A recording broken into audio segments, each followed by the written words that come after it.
ನಮಾಮಿ ಶಂಕರ ಸದಾಶಿವ ಸಮಾರಂಭಂ ಶಂಕರಾಚಾರ್ಯ ಮಧ್ಯಮಾಂ ಅಸ್ಮದಾಚಾರ್ಯ ಪರ್ಯಂತಂ ವಂದೇ ಗುರು ಪರಂಪರಾಂ ಶ್ರುತಿ ಸ್ಮೃತಿ ಪುರಾಣಾನಾಂ ಆಲಯಂ ಕರುಣಾಲಯಂ ನಮಾಮಿ ಭಗವತ್ಪಾದಂ ಶಂಕರಂ ಲೋಕಶಂಕರಂ. ನಾಡಿನ ಸಮಸ್ತ ವೀಕ್ಷಕ ಬಂಧುಗಳ ಪಾದಾರವಿಂದಗಳಿಗೆ ನನ್ನ ಶಿರಸಾಷ್ಟಾಂಗ ನಮಸ್ಕಾರಗಳು. ಈ ವಾರ ಮೇಷರಾಶಿಗೆ ಸ್ವಲ್ಪ ತಳಮಳವೇ, ಸ್ವಲ್ಪ ಒದ್ದಾಟವೇ. ಚತುರ್ಗ್ರಹ ಸಂಗಮ ಅಲ್ವಾ, ತೇರಿಗೆಳಿತು, ಕೋಣ ನೀರಿಗೆಳಿತು, ಅವ್ರು ಸರಿ ಇವರು ಸರಿ. ಶತ್ರುಗ್ರಹಗಳು ಸೇರ್ಕೊಂಡಿದ್ದಾರೆ ಕರ್ಮಸ್ಥಾನದಲ್ಲಿ. ಬುಧ, ಶುಕ್ರ, ಅಸುರ ಗ್ರಹಗಳು ಸೂರ್ಯ, ಕುಜ. ನಾನ್ ಬಿಡಲ್ಲ ಅಂತ, ಇವರಿಬ್ರು ಸುಮ್ನಿರಲ್ಲವು ಅಂತ. ತುಂಬಾ ದೊಡ್ಡ ದೊಡ್ಡ ಸ್ಥಾನ, ದೊಡ್ಡ ದೊಡ್ಡ ಅಧಿಕಾರ ಇರತಕ್ಕಂಥವ್ರಿಗೆ ಒಂಥರ ಆ ಸ್ಥಾನವೇ ಶೂಲ, ಆ ಸ್ಥಾನವೇ ಭಾರ ಅನ್ನತಕ್ಕಂಥದ್ದು ಅಷ್ಟೇ. ಇನ್ನು ನಿತ್ಯ ಕೆಲಸ ಕಾರ್ಯ ಮಾಡತಕ್ಕಂಥವ್ರಿಗೆ ಏನೂ ತೊಂದರೆಗಳಿಲ್ಲ, ಚೆನ್ನಾಗಿದೆ. ಮುಖ್ಯವಾಗಿ ತೋಟಗಾರಿಕೆ, ಕಲೆ, ಈ ಒಂದು engineers, government officials, transport department ಅಲ್ಲಿ ಇದ್ದೀರಿ, ರೈತರಾಗಿದ್ದೀರಿ, ಡ್ರೈವರ್ಸ್ ಆಗಿದ್ದೀರಿ, ವೆಹಿಕಲ್ ಡಿಪಾರ್ಟ್ಮೆಂಟ್ ಅಲ್ಲಿ ಇದ್ದೀರಿ, ಮುತ್ತು ಮಾಣಿಕ್ಯ, ಬಂಗಾರ, ಬೆಳ್ಳಿ, ಆಭರಣ ಇವುಗಳಿಗೆ ಸಂಬಂಧಪಟ್ಟಂತ ವ್ಯಾಪಾರ, ಉದ್ಯೋಗ, ಬಂಗಾರದಲ್ಲಿ ಇನ್ವೆಸ್ಟ್ಮೆಂಟು ಎಲ್ಲರೂ ಮಾಡಿ. ಸ್ಟಾಕ್ ಮಾರ್ಕೆಟ್ ಸ್ವಲ್ಪ ಹಿಂದಕ್ಕಿರಿ. ಬಂಗಾರದಲ್ಲಿ, ಬೆಳ್ಳಿಯಲ್ಲೂ ಕೂಡ ನೀವು ತಗೋಬಹುದು. ಪ್ಯೂರ್ ನೋಡಿ, ನಾನು ಇಷ್ಟೇ ಹೇಳಬಲ್ಲೆ. ಅದಕ್ಕೂ ಕೂಡ 10% ಆಗ್ತಿದ್ದಾರೆ ಬಂಗಾರದ ಅಂಗಡಿಯವರು. ಸಹಾಯ ಬೇಕು ಅಂದ್ರೆ ಸಹಾಯವಾಣಿಗೆ ಕರೆ ಮಾಡಿ, ಏನೋ ಒಂದು ನನಗೆ ಗೊತ್ತಿರೋದು ಹೇಳ್ತಾನೆ, ಬಂಗಾರ ಮಾಡ್ಕೊಡಿ ಅಂತ ಹೇಳಬೇಡಿ. ಸುಮ್ಮನೆ ಅದೊಂದು ನೋವು ಇದೆ, ನಾನು ಗ್ಯಾರಂಟಿ ಇಲ್ಲ. ಬಂಗಾರದ ಕಾಯಿನ್ ತಗೋತೀರಿ 24 ಕ್ಯಾರೆಟ್ ಅಂದ್ರೇನೆ 10% ಆಗ್ತಾರೆ. ಆಭರಣದ ಅಂಗಡಿನಲ್ಲಿ ಹೋಗಿ ಕೇಳಿ ನೋಡಿ ನೀವು. 6%, 6 to 7% ಪ್ಲಸ್ GST 3%. ಇವ್ರ ಮನೆ ಬಂಗಾರ ಆಗೋಗ ಚೆನ್ನಾಗಿರ್ಲಿ. ಅಂಥದ್ರಲ್ಲಿ ಇನ್ವೆಸ್ಟ್ಮೆಂಟ್ ಮಾಡ್ಕೊಳ್ಳಿ. ಮೇಷರಾಶಿ ಬ್ಯೂಟಿಫುಲ್ ಜರ್ನಿ. ವೃಷಭ ರಾಶಿ ತೊಂದರೆಗಳೇನೂ ಇಲ್ಲ ಈ ವಾರ, ನಿಮಗೆ ಚೆನ್ನಾಗಿದೆ. ಕಲಾವಿದರಿಗೆ, ಆರ್ಟಿಸ್ಟ್ಗಳಿಗೆ, ಸ್ಪೋರ್ಟ್ಸ್ ಪರ್ಸನ್ಸ್ಗೆ ಬ್ಯೂಟಿಫುಲ್ ಆಗಿರ್ತಕ್ಕಂಥ ಒಂದು ವಾರ. ಇನ್ನು ಇಂಜಿನಿಯರಿಂಗ್ ವಿಭಾಗದಲ್ಲಿರ್ತಕ್ಕಂಥವ್ರಿಗೂ ಚೆನ್ನಾಗಿದೆ. ಅಡ್ಮಿನಿಸ್ಟ್ರೇಷನ್ ಅಲ್ಲಿ ಇದ್ದೀರಿ, ಹಾಗೆ ಗೌರ್ಮೆಂಟ್ ಸೆಕ್ಟರ್ಗಳಲ್ಲಿದ್ದೀರಿ, ಸ್ವಂತ ಬಿಸ್ನೆಸ್ಸು, ತುಂಬ ದೊಡ್ಡದಾದಂಥ ಸಂಸ್ಥೆಗಳು, ಸ್ವಲ್ಪ ಟೆನ್ಷನು, ಟ್ಯಾಕ್ಸ್ ಪ್ರಾಬ್ಲಮ್ಸ್ ಇದೆಲ್ಲ ಬರ್ತಕ್ಕಂಥದ್ದಾಗುತ್ತೆ. ಇನ್ಕಮ್ ಟ್ಯಾಕ್ಸು, ಸೇಲ್ಸ್ ಟ್ಯಾಕ್ಸು, ಬೇರೆ ಬೇರೆ ರೀತಿಯ ತೊಂದರೆಗಳೇನಾದ್ರು ಮಾಡ್ಕೊಂಡಿದ್ರಿ ಅಂದರೆ ನೆತ್ತಿಗೆ ಬರ್ತಕ್ಕಂಥದ್ದಾಗುತ್ತೆ. ವ್ಯವಹಾರಗಳಿಗೆ ತೊಂದರೆ ಏನಿಲ್ಲ. Oil, petrol, liquor, gas, steel, engineering ವಿಭಾಗ, ಮೆಕ್ಯಾನಿಕಲ್ ವಿಭಾಗ, ಎಕ್ಸ್ಪೋರ್ಟ್ ಇಂಪೋರ್ಟ್ಗೆ ಸಂಬಂಧ, ಲಿಕ್ಕರು, ಮೆಡಿಸನ್ಸು, ಕೆಮಿಕಲ್ಸು, ರಸಗೊಬ್ಬರ, Ayurveda, Unani, doctors, scientist, research scholars, beautiful journey. ಇನ್ನು ಮಿಥುನ ರಾಶಿ ಸ್ವಲ್ಪ ಧಾವಂತದ ವಾರವೇ. ನಿತ್ಯ ಕೆಲಸ ಮಾಡೋರ್ಗೆ ತೊಂದರೆ ಏನಿಲ್ಲ. ರಿಸ್ಕ್ ಎತ್ಕೊಳ್ಳೋರೆಲ್ಲ ಮುಳುಗ್ತೀರಿ, ಎತ್ಕೊಂಡಿರೋರು ಏಟ್ ತಿಂತೀರಿ. ಗೊತ್ತಿಲ್ಲದ ವ್ಯವಹಾರ ಮಾಡಿಟ್ಟಿದ್ದೀರಿ, ಅದು ದೊಡ್ಡ ಹಳ್ಳ ಆಗಿ ಕುತ್ಕೊಳ್ಳುತ್ತೆ. ದೊಡ್ಡ ವ್ಯವಹಾರಗಳು, ಕಳ್ಳತನದ ವ್ಯವಹಾರ, ಹವಾಲಾ ಹಗರಣ ನೋಡಿ. ಪೊಲೀಸ್ ಅಧಿಕಾರಿ ಯಾರ್ದು ಹವಾಲ, ಇನ್ನೊಂದು ಏನೋ ತಮ್ಮದಲ್ಲದ ಕಾರ್ಯವ್ಯಾಪ್ತಿ, ಹಾಗೆ ಹೀಗೆ ಅನ್ನತಕ್ಕಂಥದ್ದು ಯಾವತ್ತೋ ಮಾಡಿಟ್ಟಿದ್ದು ಅದು ಒಂಥರ ದೊಡ್ಡದಾಗಿ ಬಂದು ನಿಲ್ಲತಕ್ಕಂಥದ್ದಾಗುತ್ತೆ. ತುಂಬಾ ಕೇರ್ಫುಲ್ ಆಗಿರಿ ಮಿಥುನ ರಾಶಿ. ಸಣ್ಣ ಪುಟ್ಟ ಕೆಲಸ ಕಾರ್ಯ ಮೊದಲಿಂದ ಮಾಡ್ಕೊಂಡು ಹೋಗ್ತೀರಿ. ಈ ತರ ಅಡ್ಡದಾರಿ, high risk, high investment, high partnership, high friendship, high ಒಂಥರ ಭಾರ, ಇದೆಲ್ಲ ಏನು ಎತ್ಕೊಳ್ಳದೆ ಇದೊಂಥರ ನಾನಾಯ್ತು ನನ್ನ ಪಾಡ್ಗಾಯ್ತು ಅಂತ ಇದ್ದೀರಿ ಅಂತ ಇಟ್ಕೊಳ್ಳಿ. ಹೂವಿನ ಅಂಗಡಿ, ಹಣ್ಣಿನ ಅಂಗಡಿ, ಜ್ಯೂಸ್ ಅಂಗಡಿ, ತರಕಾರಿ ಅಂಗಡಿ, ಸರ್ವಿಸ್ ಇಂಡಸ್ಟ್ರಿ, ಕನ್ಸಲ್ಟೆನ್ಸಿ, ಬ್ಯೂಟಿಫುಲ್. ದೊಡ್ಡ ದೊಡ್ಡ ಇನ್ವೆಸ್ಟ್ಮೆಂಟ್, ಸಾಲ ಎತ್ತಾದ್ರೂ ಸರಿ ನಾನು ಇಳಿತಾನೆ ಮುಳುಗ್ಬಿಡ್ತೀವಿ. ತಲೆನೋವು, ತಲೆಬಾರುಗಳು, ಜನ್ಮರಾಮ ವನವಾಸರಾಮ, ಶಿವ 9 ತಿಂಗಳು ನೀವು ಹುಷಾರಾಗಿರ್ಬೇಕು. ಎಲ್ಲರೂ ಹೇಳ್ತಾರೆ ಮಿಥುನಕ್ಕೆ ಗುರು 2ನೇ ಮನೆಗೆ ಬಂದ್ರೆ ಸೂಪರ್ ಅಂತ. ಆಗ್ಲೇ ನಿಮ್ಗೆ ಜೈಲಿನಂತ ವಾಸ 100% ಹೇಳ್ತಾನೆ. You are locked. ಆಕ್ಚುಲಿ ಹೇಳ್ಬೇಕು ಅಂದ್ರೆ ಜೂನ್ 3 ಮೇಲೆ ಇನ್ನಷ್ಟು ಆಪತ್ತು. 9 ತಿಂಗಳು ಅವನು ಪುಷ್ಯ ನಕ್ಷತ್ರಕ್ಕೆ ಜಾರಬೇಕು. ಅಲ್ಲಿವರೆಗೂ ಹುಷಾರಾಗಿರಿ ಮಿಥುನ ರಾಶಿ. ರಿಯಲ್ ಎಸ್ಟೇಟ್ ಏಜೆಂಟ್ಸ್ ಆಗಿದ್ದೀರಿ, ಹುಷಾರು. ವೆಹಿಕಲ್ಸು, ಲಾಂಗ್ ಡ್ರೈವು, ಟ್ರಾನ್ಸ್ಪೋರ್ಟ್ ಇಲಾಖೆ, ಟ್ರಾವೆಲ್ಸ್ ಇಲಾಖೆ, ಹುಷಾರಾಗಿರಿ. ಕರ್ಕಾಟಕ ರಾಶಿ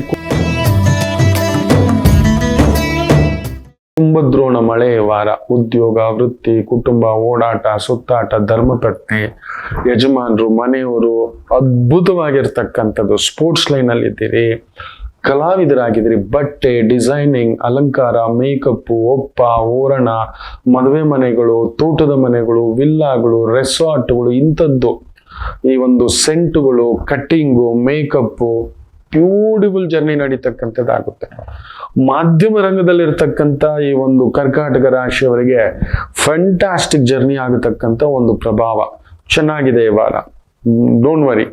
ಸಾಲ ಯಾರಿಗೂ ಕೊಡಕ್ ಹೋಗ್ಬಿಡಿ. ನಾನು ಹೇಳಿದ್ದೇನೆ, ಉತ್ತರಾಯಣದಲ್ಲೇ ಹೇಳ್ಬಿಟ್ಟಿದ್ದೇನೆ, ಈ ಒಂದು ಇನ್ಮೇಲೆ ಕೊಟ್ಟು ಕೆಡೋರಕ್ಕೆ ಹೋಗ್ಬೇಡಿ. ಬೇಡವೇ ಬೇಡ, ಯಾರಾದ್ರೂ ಕೊಡಬೇಡಿ. ಕೊಡ್ತೀರಿ, ಒಳ್ಳೆ ಲಾಯರ್ ಹತ್ರ ಹೋಗ್ಬಿಡಿ. ದಯಮಾಡಿ ಹೇಳ್ತಾನೆ, ಹೋಗಿ ಲಾಯರ್ ಹತ್ರ ಕುತ್ಕೊಳ್ಳಿ, ಒಂದು 5,000 ನೀಟಾಗಿ ಕೊಟ್ಟು, ನೀಟಾಗಿ ಡಾಕ್ಯುಮೆಂಟ್ಸ್ ಮಾಡಿಸಿ, ಸೈನ್ ಮಾಡಿಸಿ ಕುತ್ಕೊಂಡು ಕೊಡಿ. 1,00,000 ಮೇಲೆ ದುಡ್ಡು ಕೊಡ್ತೀನಿ ಅಂದ್ರೆ 5,000 ಖರ್ಚು ಮಾಡಿ. ಅಯ್ಯ ಅಂತ ಕೆಲ್ಸಗಳೇ ಮಾಡ್ಬೇಡಿ. ಗುರು ವಕ್ರ ಹೋಯ್ತು. ಗೌರ್ಮೆಂಟೇ ನಮ್ ದುಡ್ಡು ಕೊಡೋದಿಲ್ಲ, ಎಚ್ಚರಿಕೆ. ಇನ್ನು ವಿಶೇಷವಾಗಿ ಸಿಂಹ ರಾಶಿ.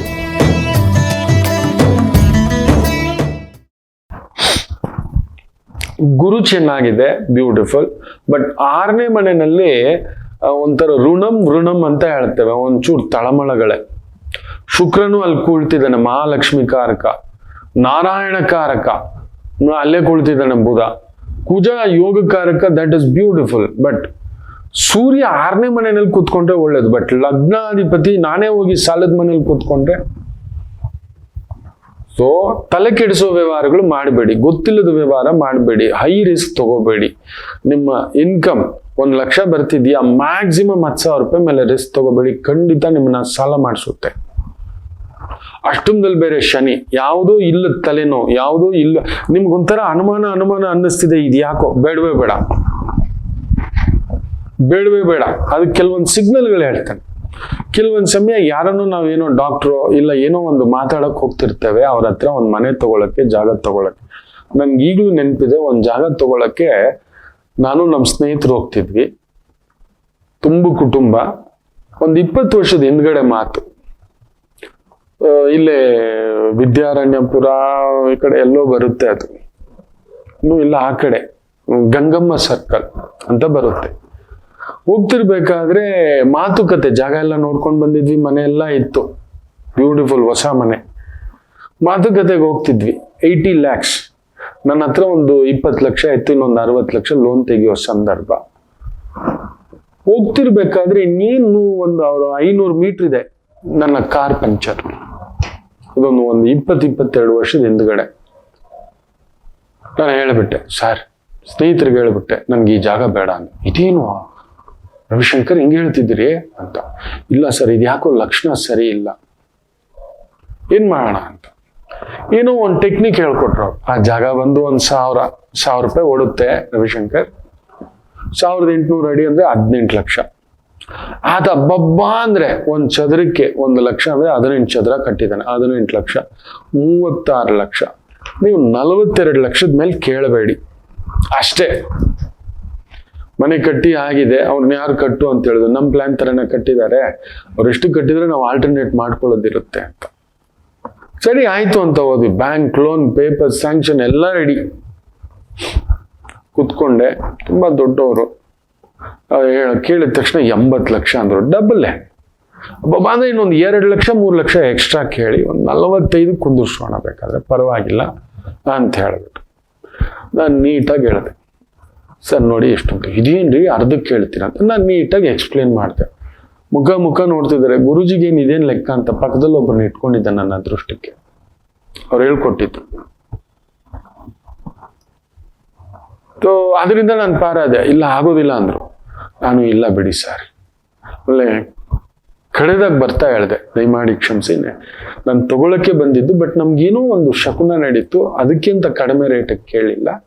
ಫ್ಯಾಕ್ಟ್ ನಾನು ಅದೇ, ಇನ್ನೊಂದು 5 ಲಕ್ಷ ಎಕ್ಸ್ಟ್ರಾ ಅಂದ್ರೂ ನಾನು ಕೊಟ್ಬಿಡ್ತಿದ್ದೆ, ನೀವು ಒಪ್ಪಲ್ಲ, ಇದೇನು ಹಾಗೆ ಹೀಗೆ ಅಂದ್ರೆ ನಮ್ಗೆ ಯಾಕೋ ಕೆಲವು ಶಕುನಗಳು ಸರಿಯಾಗಿ ನಡೆದಿಲ್ಲ ಅಂತ ಬಂದ್ಬಿಟ್ಟು ನೋಡಿದ್ರೆ ಅದು ಬೇರೆನೆ ಕತೆ. ಆ ಜಾಗ ಅದು acquisition land, government acquisition land, power sanction ಆಗಿಲ್ಲ, ಏನೇನೋ ಚಿತ್ರಣ ಆಗ್ಬಿಟ್ಟಿದೆ. ಆಮೇಲೆ ನಮ್ಮ ಸ್ನೇಹಿತರೆಲ್ಲ ನೋಡಿ ಬಿಲ್ಡಿಂಗ್ ಬಂದಿದೆ, ಆತ ಪವರೇ ಸ್ಯಾಂಕ್ಷನ್ ಆಗಿಲ್ಲ, ಅರ್ಧ ಜಾಗ ಗೌರ್ಮೆಂಟ್ ಅಕ್ವಿಸಿಷನ್ ಆಗಿದೆ, ಅರ್ಧ ಜಾಗ ಲೇಔಟ್ ಅಲ್ಲಿ ಇದೆ, ನೀವೇನಾದ್ರು ತಗೊಂಡಿದ್ರಿ ಅಂದ್ರೆ ಅಷ್ಟೇ ಗುರುಜಿ ಚಿತ್ರಾನ್ನ ಅಂತ ನೋಡಿ.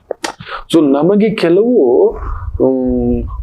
ಹೋಗುವಾಗ ಅದು ಯಾಕೋ ಅರ್ಧಂಬರ್ಧ ಮಾಡ್ತಿದೆ ಆ ಬಿಸ್ನೆಸ್ಸು, ಆ ವ್ಯವಹಾರ. ಕಾಯೋಣ. 100% ಸೂರ್ಯ ನಿಮ್ಮ ರಾಶಿಯಾಧಿಪತಿ 6ನೇ ಮನೇಲಿ ಇದ್ದಾನೆ, ಬುಧ ಧನಕಾರಕ, ಲಕ್ಷ್ಮೀಕಾರಕ 6ನೇ ಮನೆ, ನಿಮ್ ದುಡ್ಡು ಕಳ್ಕೊಳಕ್ ಸಿದ್ಧರಾಗಿ ಸಿಂಹರಾಶಿ. ಅಂದ್ರೆ ಯಾವುದೋ ಈ ತರ ತಲೆನೋವು ಸಿಕ್ಕಾಕೋತೀವಿ. ದಯಮಾಡಿ ಹೇಳ್ತಾನೆ, ಅಂತ ಸಿಗ್ನಲ್ ಸೂಚನೆ ಕೊಡ್ತಿದೆ. ಏನು ಬೇಡ, ಒಂದು ಕ್ರಿಕೆಟರ್, ಒಂದು ಹೆಣ್ಮಗು ಮದುವೆಗೆ ಮೊದಲು ಎಂಗೇಜ್ಮೆಂಟ್ ಒಂದು ಎಡವಟ್ಟು ನಡೆಯುತ್ತೆ, ಒಂದು ಆಕ್ಸಿಡೆಂಟ್ ನಡೆಯುತ್ತೆ ರೀ, ಆಗ್ಲೇ ನೆನ್ಸ್ಕೋಬೇಕಿತ್ತು. ಮದುವೆ ನಾಳೆ ಅಂದ್ರೆ ಇವತ್ತು ಸಂಜೆ ತಂದೆಗೊಂದು ಪ್ರಾಬ್ಲಮ್ ಆಗುತ್ತೆ, ಹುಡುಗನ್ಗೆ ಇನ್ನೊಂದು ಪ್ರಾಬ್ಲಮ್ ಆಗುತ್ತೆ, ಆಮೇಲೆ ಮದುವೆ ಕ್ಯಾನ್ಸಲ್ ಮಾಡ್ಕೊಡ್ತಾರೆ, ಆಮೇಲೆ ಹೊಸ ಕಥೆಗಳು ಬರುತ್ತೆ ಹುಡುಗನ ಬಗ್ಗೆ, ಇನ್ನೊಂದು ಅದು ಇದು ಅನ್ನತಕ್ಕಂಥದ್ದು. ವಾಟ್ ಎವರ್, ಫೇಮಸ್ ಸೆಲೆಬ್ರಿಟಿ ಕೇಳಿರ್ತೀರಿ, ಅದೃಷ್ಟಕ್ಕೆ ಹಾಕಿ ನಿಲ್ಲಿಸ್ಬಿಟ್ಲು, ಈಗ ಸದ್ಯಕ್ಕೆ ಬೇಡ ಮದುವೆ ಅಂತ, ಆಮೇಲೆ ಪೂರ್ತಿ ಮದುವೆ ಹಾಕೊಂಡಿದ್ದಾರೆ ಬಿಡಿ, ಅವ್ನ ಪಾಡ್ಗೆ ಅವನು, ಈಕೆ ಬಂದು IPL ಆಡ್ತಿದ್ದಾಳೆ ಆ ಮಗು. So some signals are giving, ನೀವು ಕೇಳುವುದಿಲ್ಲ, ಈ ಕಾಮನ್ ಪೀಪಲ್ ಕೇಳೋದಿಲ್ಲ, ಮಾಡಿಬಿಟ್ಟು ಆಮೇಲೆ ಬರೋದು. ಸೊ ಸಿಂಹರಾಶಿ ಈ ವಾರ ನೀವು ಹುಷಾರಾಗಿರಿ. ಹೈ ರಿಸ್ಕ್ ಇಲ್ಲದ ಯಾವುದೇ ಒಂದು ಕನ್ಸಲ್ಟೆನ್ಸಿ ವೃತ್ತಿಗಳು ನಿಮ್ಗೆ ಅನುಕೂಲ. ಧನಂ ಧಾನ್ಯಂ ನೆಮ್ಮದಿ ಎಲ್ಲ ಇದೆ. ಇದು ಬಿಟ್ಟು ನಾನು ರಿಸ್ಕ್ ತಗೋತೀನಿ, ನಾನು ಆಗೋದೇ ಹೋಗಿ ಕಟ್ಟಿಸ್ಕೊಳ್ಳಿ, ಇನ್ನೇನು ಮಾಡ್ಲಿಕ್ಕೆ ಆಗೋದಿಲ್ಲ ಅಷ್ಟೆ. ಇನ್ನು ವಿಶೇಷವಾಗಿ ಕನ್ಯಾ ರಾಶಿ, ಪಂಚಮದಲ್ಲಿ ಚತುರ್ಗ್ರಹ ಸಂಗಮ, ಲಕ್ಷ್ಮೀನಾರಾಯಣ ಸಂಗಮ, ಬ್ಯೂಟಿಫುಲ್. ಆಮೇಲೆ ಸೂರ್ಯ ಅಲ್ಲೇ ಕೂತಿದ್ದಾನೆ, ಬುಧಾದಿತ್ಯ ಯೋಗ, ಸೂಪರ್. 7ನೇ ಮನೇಲಿ ಶನಿ, ಗುರು ಸಾರ. ಗುರು ನಿಮಗೆ ನಿಜವಾಗ್ಲೂ ಬಾಧಕ, ನಿಜ ಹೇಳ್ಬೇಕಂದ್ರೆ ಗುರು ಬಾಧಕ. ಅವನು ವಕ್ರವಾಗಿರೋದ್ರಿಂದ ಒಳ್ಳೇದಾಗ್ತದೆ. ಮನೆ, ಮಗು, ಕುಟುಂಬ, ಓಡಾಟ, ಸುತ್ತಾಟ, ಭೂಮಿ ಸಂಪಾದಿಸ್ತೀರಿ, ಮನೆ, ವ್ಯವಹಾರ, ಇವೆಲ್ಲವನ್ನು ನೋಡತಕ್ಕಂಥ ವಾರ. ಒಳ್ಳೆ ಒಂದು ಈ ಭರತನಾಟ್ಯ, ಮ್ಯೂಸಿಕ್, ಮೇಕಪ್, ಆರ್ಟಿಸ್ಟ್ಗಳನ್ನ ಕಲಿಸ್ತಕ್ಕಂಥದ್ದು, ರೂಪಿಸ್ತಕ್ಕಂಥದ್ದು, hotel industry coaching, maintenance, supervising, 5 star hotel, airlines, ದೊಡ್ಡ ದೊಡ್ಡ ಬೋಟಿಗೆ ಇಟ್ಟಿದ್ದೀರಾ, ಅದನ್ನ ನೋಡ್ಕೋತಿದ್ದೀರಾ, ಚಿನ್ನದ ಮಳಿಗೆ ನೋಡ್ಕೋತಿದ್ದೀರಾ, ಬಂಗಾರದ ಮಳಿಗೆ ನೋಡ್ಕೋತಿದ್ದೀರಾ, ಬೆಳ್ಳಿ ಮಳಿಗೆ ನೋಡ್ಕೋತಿದ್ದೀರಾ, ಸೊ ಲಕ್ಸುರಿ ಐಟಮ್ಸ್ ಅಂಗಡಿಗಳು ಸೂಪರ್ವೈಸ್ ಮಾಡ್ತಿದ್ದೀರಾ. ಇಂಥ ಒಂದು ವೃತ್ತಿ ಉದ್ಯೋಗ ಬ್ಯೂಟಿಫುಲ್ ಆಗಿ ನಡೀತಕ್ಕಂಥ ಒಂದು ವಾರ.